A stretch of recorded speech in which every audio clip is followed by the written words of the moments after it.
My name is Kyle Renaro. My shop is Pro Shop Noble in Riverside, California. I've always wanted to build cool stuff. That's it. Uber should be here in a minute. You can open the door, that'd be good, huh? Grab my backpack. Get this on camera, then I don't forget. And I'll lock the door. So, right now I'm going to be on the way to LAX and get the show on the road. Oh, thank you, sir. Just got to the airport. I'm going to walk in, get checked in, and get to the gate so they don't leave me behind. Let's see. Gate 153. So, this is kind of cool. Pesto and sun-dried tomato pasta. It is actually really good. Yeah, we're on our way. So bad. I'll show you some of the food that we get on the flight.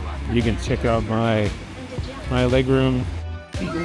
Not terrible.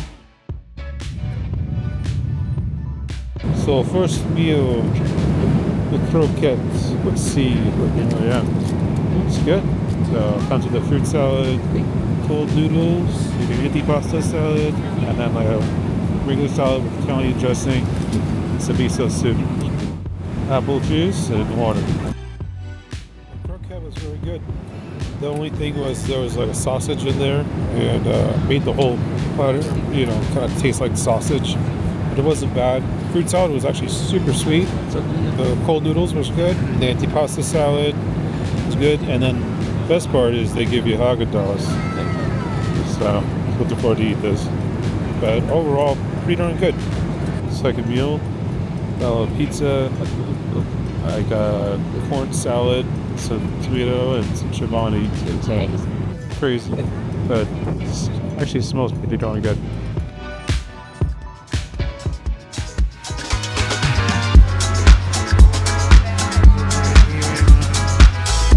So arrived at Tokyo Haneda Airport in the evening. Was gonna meet my wife down on the train platform, and we were gonna head over to Funabashi for the first night. First night meal consisted of Moss Burger. So I like the original Moss Burger, which is essentially a hamburger with a thick slice of tomato. My wife, she got the hamburger with the rice buns, a little crispy and a little soft at the same time. From Funabashi, I went to Shizuoka, where the Tamiya headquarters is.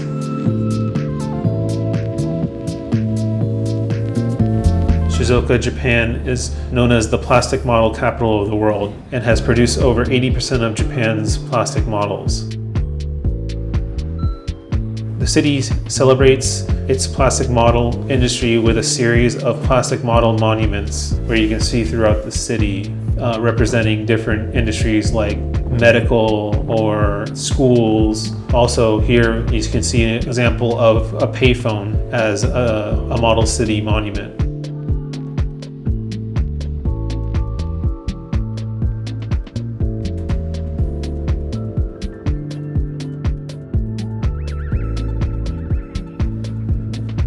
At the Tamiya headquarters, there's a history museum, a showroom, a shop, and some of their actual vehicle collection there. In my personal life, my early introduction into cars was through a Tamiya RC model that a neighbor down the block had. Around when I was about 4 years old, I saw him playing with it, and it initiated something in my mind that just became the absolute coolest thing in the world, that he could control this car wirelessly and work on it and play with it and change it as he pleased. So now, aging myself, back in those days, we did not have tablets or personal computers of any kind. So really seeing someone interact with a car this way was mind-blowing, and really tipped my passion into pursuing cars and just becoming obsessed with every aspect of cars. It was definitely a stepping stone. Are you kidding me?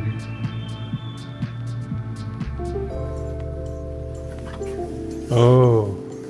Oh my. Oh my gosh.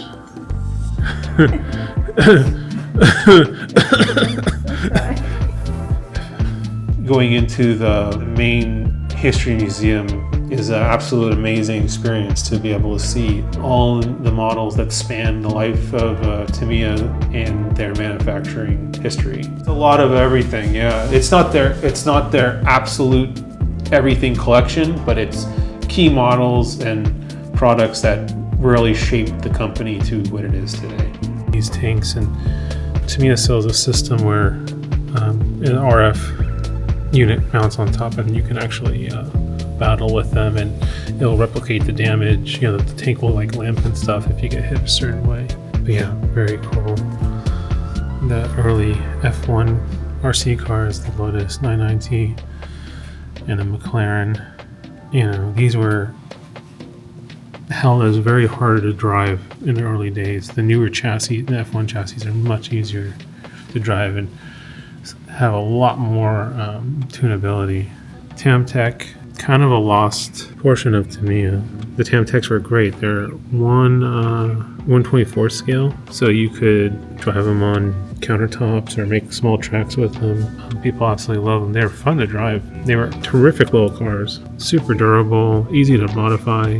I had a 414 M2. 414 is like the great grandfather of their TRF series high performance touring cars.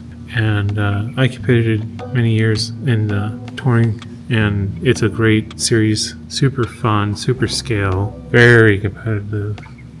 414 MSX, which is right next to it. Just unbelievable pleasure to drive and to build. I mean, synonymous with extremely high-end quality, just terrific, absolutely fantastic cars.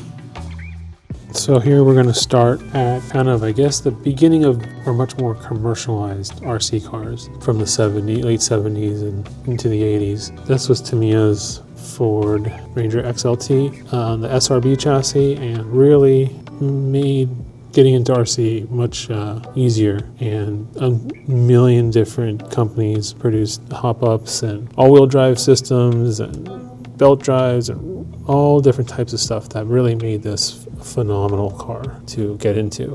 With a sealed box where all the electronics could go, it could be driven through water, and you know, up to this point, cars were highly hand-built and not finished. Like, you couldn't just build them out of the box and then go. You had to have machining skills. And with this, you could take it out of the box, had oil-filled shocks. It was good to go. You go to the Renault for on-road. It's more of what called like a pan car chassis. Since then, they've re-released these in the Volkswagen. These chassis were, again, revolutionary on getting people out and racing without having to build a car from scratch. Holiday buggies became very popular, but what actually became the most popular is the rear tires. So the rear tires became early competitive. RC cars really liked using their rear tires because the tire is actually two separate compounds. So the outside is a harder rubber and the middle is a softer rubber, which makes it, you know, very forgiving for loose and gravelly tracks. And I mean, the first World's Championships cars ran those holiday buggy tires.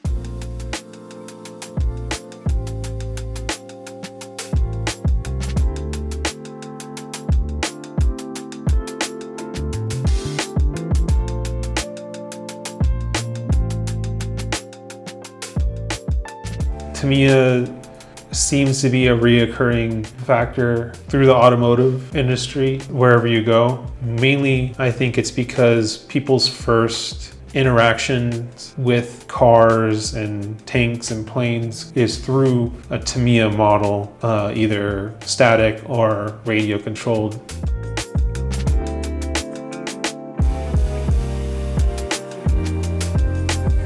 With the display cars, you have the Tyrrell 6x6 Formula One car, which was a very controversial car for its day and definitely a fitting subject for Tamiya to own. Then you have Tamiya's Land Cruiser that they took to the car rally and actually raced in the early 90s. They have the full-size version of the Sand Scorcher buggy, which is one of their more iconic RC cars. So they have a full-size version of it on display.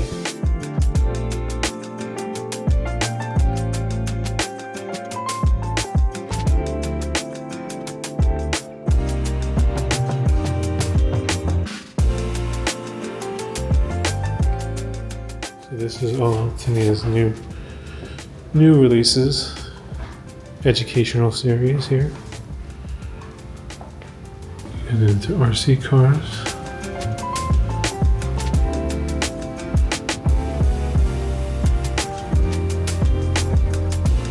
Aircraft models. Car models. Motorcycles. Military and tank models. If you come down here, it's all mini four-wheelers. And on the other side, you'll see tools.